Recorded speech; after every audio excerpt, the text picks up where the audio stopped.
প্রবল নিম্নচাপের মধ্যে যখন ৩-৪ দিন টানা বৃষ্টি, তখন আমরা ওজোকে নিয়ে আবার কলকাতায় গেছিলাম ডাক্তার দেখাতে। ওর শরীরটা ভালোই যাচ্ছে না।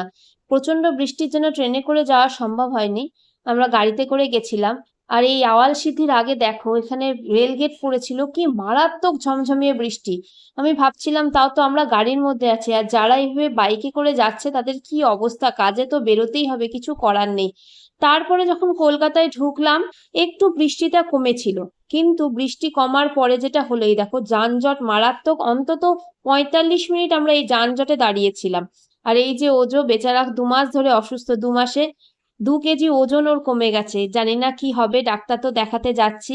এখন ডাক্তার যেভাবে বলে সেভাবে সবকিছু করতে হবে। তোমরা একটু আশীর্বাদ করো, একটু বলো ঈশ্বরকে যেন ও খুব তাড়াতাড়ি সুস্থ হয়, কারণ ওকে দেখে আমার খুব মায়া লাগছিল। যতই হোক নিজের ছেলে বলে কথা, তবে দুষ্টুমি থামেনি, এই দেখো।